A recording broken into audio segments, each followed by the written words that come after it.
Orang baik, baik, kata-kata itu memenuhi Guru Woyun dengan keinginan untuk tertawa terbahak-bahak.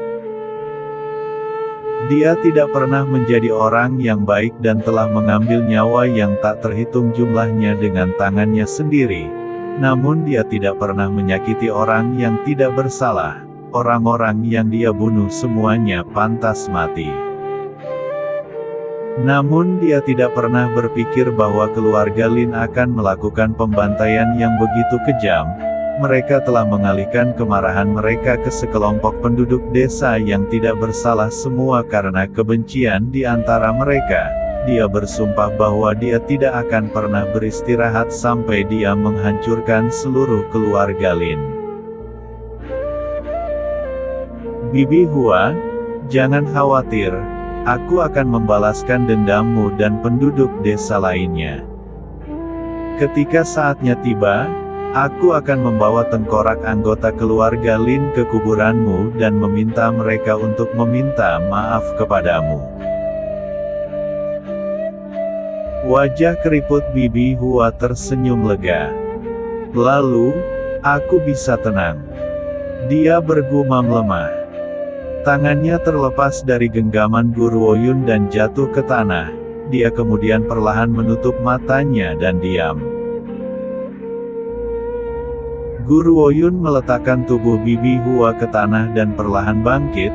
Dia berbalik untuk melihat ke langit saat suaranya penuh dengan haus darah dan tawa gila, bergema di seluruh desa angin musim gugur. Untuk keluarga Lin dan Lin Fen, aku, Guru Woyun, dengan ini bersumpah bahwa aku tidak akan beristirahat sampai kalian semua mati. Mulai sekarang keluarga Lin tidak akan ada lagi di dunia ini. Aku akan membunuh siapapun yang mencoba menghentikanku, bahkan jika para pembudidaya kota pertama mengirim pasukan mereka, mereka bisa melupakan menyelamatkanmu dari tanganku. Penduduk desa ini sangat baik, sederhana dan jujur. Mereka jelas terlibat karena dia, namun bahkan dalam kematian mereka tidak pernah menyalahkannya. Pembunuh yang bertanggung jawab atas kematian mereka harus mati. Wei Yi, kalian semua, bantu aku mengubur penduduk desa ini. Guru Woyun melepaskan Wei Yi dan yang lainnya dari senjata ilahi. Niat membunuh di matanya yang khas tidak berkurang, sebaliknya itu semakin dalam. Setelah itu selesai, saatnya bagi kita untuk memberi keluarga Lin pelajaran yang menyakitkan.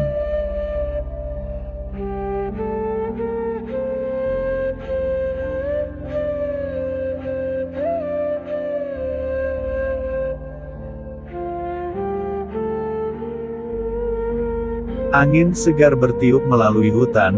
Seorang wanita berpakaian jubah hijau sedang duduk di pohon. Wajahnya yang jernih dan elegan tampak dingin dan terpisah sementara matanya yang jernih dan dingin tidak menunjukkan tanda-tanda emosi. Wosh, wosh, wosh. Tiba-tiba, banyak sosok yang tampak gagah berani memantul ke arahnya dari kejauhan. Mereka kemudian muncul kembali di depan Guru Woyun hampir seketika. Namun, Guru Woyun tidak pernah mengangkat kepalanya untuk melihat para pembudidaya sama sekali, seolah-olah dia tidak memperhatikan kedatangan mereka. Guru Woyun, kami akhirnya menemukanmu. Lin Fen tertawa dingin. Apakah kamu masih akan mencoba dan melarikan diri dari genggaman keluarga Lin? Dia bertanya dengan seringai menghina. Kamu sedang bermimpi? Kenapa kamu tidak berlari sekarang? Teruslah berlari jika kamu pikir kamu bisa, hahaha. Lari. Guru Woyun akhirnya bereaksi dan bibirnya melengkung ke sudut yang acuh tak acuh. Aku sudah menunggumu, jadi kenapa aku harus lari? Seluruh wajah Lin Fen dipenuhi dengan penghinaan saat dia menatap Gu Ruoyun dengan dominan. Sepertinya kamu mendapat kesan bahwa kamu benar-benar memiliki peluang untuk bertahan hidup sehingga kamu ingin dengan bodohnya menyerahkan diri. Gu Ruoyun memiringkan kepalanya dan berbalik ke arah pria parubaya yang berdiri di udara. Aku ingin bertanya, bagaimana kamu bisa melacak auraku? Dia telah mengubur namanya dan hidup dalam penyamaran. Berbicara secara logis, orang-orang ini seharusnya tidak menyadari hubungannya dengan penduduk desa angin musim gugur. Haha. Lin Fen tertawa terbahak-bahak. Menemukanmu terlalu mudah. Aku memegang senjata ilahi yang dapat melacak jiwa orang lain. Selama jiwamu tidak hancur, aku dapat menemukanmu bahkan jika kamu terkubur 6 kaki di bawah. Apakah begitu? Gu Ruoyun tersenyum, senyumnya mengandung niat membunuh yang dingin.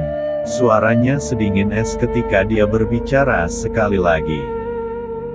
Apakah anggota keluarga Lin membunuh penduduk desa angin musim gugur? Betul sekali. Lin Fen tidak menyangkal tindakannya, dia kemudian tertawa dingin ketika dia menjawab. Para penduduk desa itu telah menggali kuburan mereka sendiri dengan membawamu masuk, terutama karena mereka berani berbohong tentang tidak memiliki informasi tentangmu ketika kami tiba. Mereka sama sekali tidak menganggap penting keluarga Lin. Yang paling penting, kamu pernah lolos dari genggaman keluarga Lin sehingga kamu harus dihukum sesuai. Kami akan menghukummu dengan membunuh semua orang yang terhubung denganmu. Bagaimana rasanya melihat mereka yang telah membantumu terbaring mati di tanah? Bukankah rasanya tidak enak? Haha, ini persis hasil yang aku inginkan. Gu Ruoyun perlahan bangkit dan menjawab dengan acuh tak acuh. Memang, penduduk desa itu telah merawatku.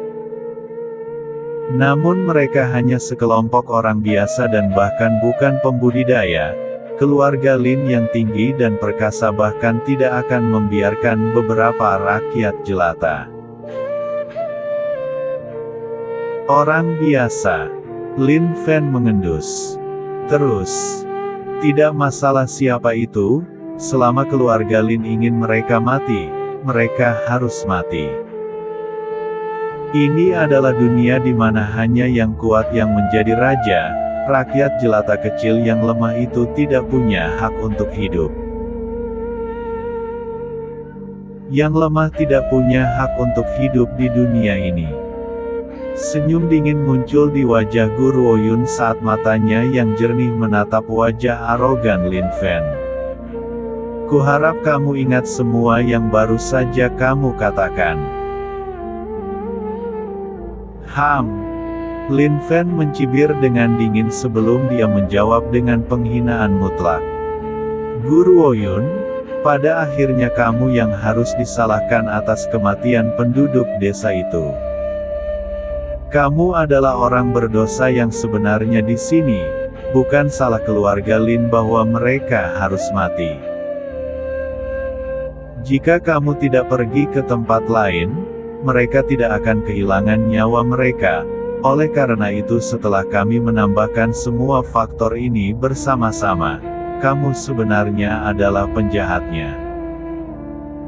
Jika kamu benar-benar mengasihani penduduk desa itu, kamu harus pergi dan meminta maaf kepada mereka di neraka. Haha.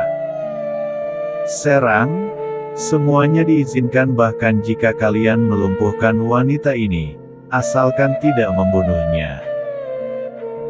Bentuk kegunaan terbesar Gu Ruoyun bagi mereka adalah digunakan sebagai sarana untuk mengancam Tuan Besar Hong Lian. Oleh karena itu, selama dia masih hidup, tidak banyak batasan untuk tindakan mereka bahkan jika mereka mematahkan tangan dan kakinya. Begitu mereka mendengar perintah Lin Fen, para pembudidaya keluarga Lin segera menyerang Gu Ruoyun. Rambutnya yang halus menari-nari ditiup angin liar, wanita itu melengkungkan bibirnya menjadi senyuman, tetapi senyum itu tidak memiliki jejak kehangatan sama sekali. Senyumnya begitu dingin sehingga menakutkan. Lin Fen, apakah kamu yakin ingin menggunakan orang-orang ini untuk berurusan denganku? Gu Ruoyun, aku sudah menghancurkan senjata spiritualmu. Anggota keluarga Lin ini lebih dari cukup untuk mengalahkanmu. Aku tidak perlu menangani ini secara pribadi. Lin Fen meletakkan tangannya di belakang punggungnya saat dia menatap tajam ke arah Gu Ruoyun yang berada di bawah serangan kelompok itu. Tidak ada kekurangan tertinggi bela diri tingkat tinggi di antara anggota keluarga Lin di sini dan dia hanya tertinggi bela diri tingkat rendah. Bagaimana mungkin dia bisa mengimbangi orang-orang ini? Oleh karena itu kesimpulannya sangat jelas.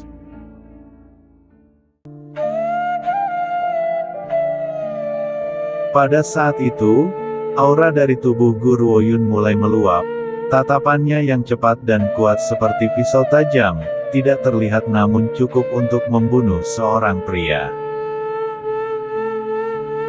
Seorang tertinggi bela diri tingkat menengah. Lin Fen sedikit terkejut.